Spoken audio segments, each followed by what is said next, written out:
It's not just the military he's trying to starve out. Trump is also doing his best to cut off SNAP benefits for civilians. I think I figured out why Trump hates SNAP so much. I think it's because his fingers are too small to do it.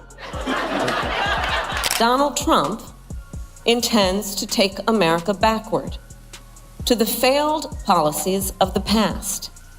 He has no intention to grow our middle class. He's only interested in making life better for himself and people like himself. You ever stop and wonder what happens when late-night sarcasm mixes with political sharpness and hits like a comedy weapon no one saw coming? That's exactly what Jimmy Kimmel and Kamala Harris pull off here. A roast so fierce, it basically turns Trump into a walking warning label. This isn't your usual political back and forth. It's the kind of destruction that makes you pause the clip, go back, and honestly ask yourself how he even survived that first joke. Seriously, you've never seen a takedown land this clean, this precise, or this perfectly crafted. This was not a good night for the president. Everything he touched was a loser. Trump hasn't been this embarrassed since he found out there was a Donald Trump Jr. But don't worry. If you're tired of all the losing, fear not, he's got an excuse. In fact, he's got two of them. He wrote, With the selection of his running mate this week, Donald Trump is also trying to distract people. He wants to direct attention away from his record and his Project 2025 plan to suggest that he and his running mate are going to prioritize the middle class. How do you even start roasting a guy who treats basic coherence like it's some optional upgrade he never bothered to install? It's like watching someone brag about being the captain of a ship while they're literally drilling holes in the floor and calling it better airflow. At this stage, Kimmel barely has to lift a finger. All he does is describe what's already happening, and Trump's own circus-style decision-making handles the rest of the comedy for him. Promised to lower grocery prices on day one, and of course he hasn't, but he is focused on other more important stuff like magnets. Magnets. If China refused to give magnets because they have a monopoly on magnets because they were allowed to happen over a 32-year period, there wouldn't be a car made in the entire world. There wouldn't be a radio. There wouldn't be a television. There wouldn't be internet. There wouldn't be anything because magnets are such a part. Now, nobody knows what magnets are. If you're enjoying this video, make sure to subscribe and hit the bell. Now, back to Kamala Harris, who steps in with that calm, surgical confidence of someone who's spent years slicing through nonsense and is now facing the final boss of nonsense itself. She gives that lawyer smile, the one that basically says, "I already know the truth, I'm just waiting for you to embarrass yourself out loud." And the way she talks about Trump is brutal in the most polite way possible. Like describing a man who walks into a room, lights the curtains on fire, and then proudly points at the smoke like he deserves applause for it. Within. Here in Chicago, I'm told that the helicopters that were descending on an American city were Black Hawks. Yes, ma'am. Do you know what Black Hawks were designed to do? War, yeah. War. So I think everyone can draw their conclusions just based on the facts and see that he has definitely decided he's going to use the power of the federal government to attack American cities and the people who live there. Here's the kicker. Kimmel says trying to follow Trump's train of thought is like being handed a map scribbled by a raccoon with a crayon in the middle of an earthquake. Every sentence starts in one place and somehow wakes up 3 states away, with zero explanation of how it got there. One moment, he's bragging about how unbelievably, historically, magnificently amazing he is, and the very next moment, he's blaming the closest object in sight for something everyone just watched him do. Trump pulled a fast one in the middle of the night last night. He gave get-out-of-jail-free cards to all his cronies who were mixed up in the fake elector scheme. He pardoned 77 people last night, including Rudy Giuliani, Sidney Powell, the entire staff of the Four Seasons Total Landscaping, and the dildo shop next door. They announced the pardons in the middle of the night because, if they do this during the daylight, Rudy's skin burns. If a lamp even flickered in the room, Trump would probably accuse it of betrayal.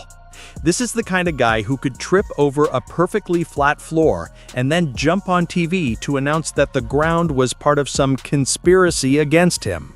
Kimmel jokes that Trump's inner monologue must just be a non-stop loop of "You're amazing" playing quietly over elevator music. He wrote, Trump wasn't on the ballot and shutdown were the two reasons that Republicans lost elections tonight.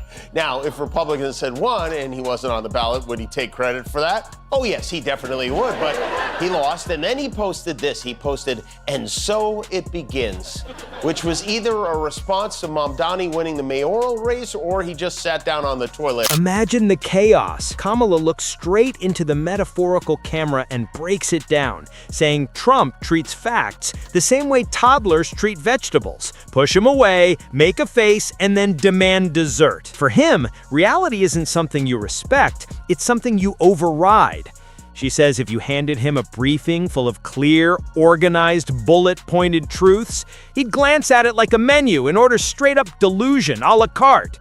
And when the consequences finally show up, he acts stunned, like someone who microwaved metal and can't believe the sparks were real. This is a man who could ignore a fire alarm and then go on TV to announce that the smoke was fake news from the fire department. The one thing I can report back from the field, if you will, is that people are exhausted by that old, tired playbook of Donald Trump's. They really are. And even if they voted for him in the past, there are a lot of folks who are just saying, enough of the rhetoric that's about trying to divide the country and have Americans point their fingers at each other. Now here's where it gets truly ridiculous. Kimmel pictures Trump holding a whole stack of cue cards for a speech, then ignoring every single one and freestyling anyway, turning carefully written notes into pure verbal spaghetti. Every time he opens his mouth, you can practically hear punctuation filing a complaint. Kimmel says Trump's speeches don't sound like communication, we sound like someone trying to talk their way out of a parking ticket using a thesaurus and too much sugar.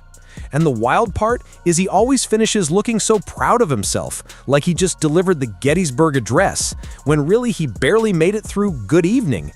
If confidence were the only thing required to be a genius, Trump would be Einstein with a spray tan.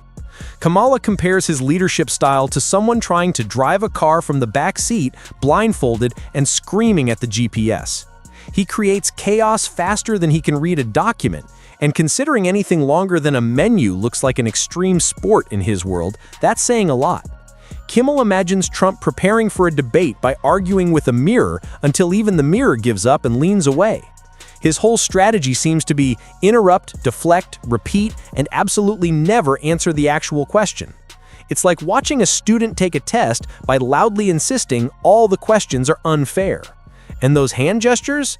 Kimmel says they look like he's conducting an invisible orchestra of confusion, waving his arms like he's trying to distract the audience from the fact that there was never any music to begin with. It's all performance with zero substance, like a fireworks show where nothing ever actually explodes. The big football guy. Joe Montaningbed made an appearance at the Commanders game yesterday where he received a decidedly negative reception from the crowd. Please welcome the 45th and 47th President of the United States, Donald J. Trump, and Secretary of War Pete Hegseth, as the President swears in enlistees of our United States military. It's like a whole stadium full of Melanias. Now picture a courtroom. Kamala says if Trump were under cross-examination, he'd treat every question like a personal attack and every fact like a hostile rumor. Ask him something simple like, "Where were you?" And you'd get a 45-minute detour that wraps into another detour until nobody remembers what the original question was. His whole defense depends on confusion, volume, and helping people will get tired and go home. She doesn't need objections. He basically impeaches himself mid-sentence. And somehow, every story he tells includes a massive, unbelievable victory only he understands. conveniently impossible to verify. If success were math, Trump would circle his own name and decorate it with stars. Kamala describes his management style as a smoke machine in a tiny room. Lots of fog, zero visibility, and everyone coughing. Real leaders build teams, gather facts, think ahead. Trump wings it like someone flipping through TV channels and calling it strategy. And the second anything goes wrong, he rushes to blame the staff, the weather, the date, or something from 3 years ago. In his world, accountability is just a word other people use when they haven't mastered denial. The President of the United States declared war on cities run by Democrats in this country. Well, let's just look at the facts and then draw your own conclusion. He is deploying a U.S. military to the streets of America. A military that has been set up, stood up, and trained for the most part to do the work of fighting against adversaries, fighting against enemies, and deploying them on the streets of America as though, and he said it. Here's the scene. Kimmel imagines Trump standing at one of his rallies, soaking in the applause like a houseplant getting way too much sunlight, convinced every single clap is proof he's the center of the universe. He says these events don't even feel like political gatherings anymore. They look more like live-action comment sections, with Trump riffing through monologues that sound like someone spilled alphabet soup and tried to read it back. The man can start talking about roads and somehow end up ranting about dishwashers, all while insisting this is what real leadership looks like. It's like watching someone build a sentence using leftover pieces from 5 other sentences. Kimmel points out his obsession with praise, how he treats compliments the way phones treat chargers, absolutely essential. He doesn't just want approval, he acts like it's guaranteed under the Constitution. Every room he walks into is supposed to be a pre-installed standing ovation. Kimmel jokes about trying to diagram Trump's sentences like a school assignment. Subject, verb, object. Except halfway through, those basic parts disappear like they've heard enough and quietly left the building. Every statement starts like it might make sense and then swerves straight into a cul-de-sac of self-celebration. Honestly, you could hand those transcripts to English teachers around the world and they'd all quit on the same day. Grammar didn't just fail, it packed its bags and left the country after the 3rd interruption. Trump has been desperately trying to convince anyone who'll listen that Democrats are responsible for the shutdown and that it has nothing to do with him trying to hide the Epstein files. The gaslighting has reached a fever pitch as Trump cuts off the supply of food to children, families, senior citizens, etc. But Mike Johnson, the Speaker of the House, wants you to know, just because they're cutting off your food and want to cut off your health insurance, that doesn't mean they don't care. Now here's the part that really stings. Kamala compares Trump's idea of law and order to someone who loves traffic rules, but only when they apply to other people. She says he treats legal boundaries like faint pencil marks he can smudge with a grin. The moment a rule becomes inconvenient, he behaves like it was just a suggestion written by jealous critics. She describes it like a defendant casually strolling into court, sitting in the judge's chair, and announcing the entire case is invalid simply because he doesn't like the direction it's heading. The justice system, she reminds, isn't supposed to be a choose-your-own-adventure book where the main character rewrites the ending every 5 minutes. Kimmel can't help imagining Trump squinting at a teleprompter like the words personally offended him. He jokes you can practically see the battle happening in his head, stick to the script, or ignore it completely and jump into full-blown chaos. Kamala explains his diplomacy is less like statecraft and more like someone sending emoji-only texts to world leaders at 3 in the morning. He deals with international relations with the subtlety of a marching band in a library.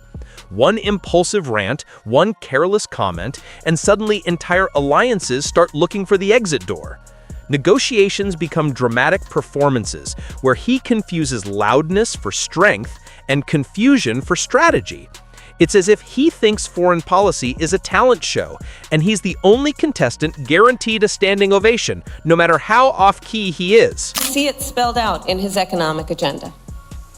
An agenda that gives trillions of dollars in tax cuts to billionaires and the biggest corporations, while raising taxes on the middle class by almost $4,000 a year, slashing overtime pay, throwing tens of millions of Americans off of health care, and cutting Social Security and Medicare. In sum, his agenda would weaken the economy and hurt working people and the middle class. Now for the comparison that really hits.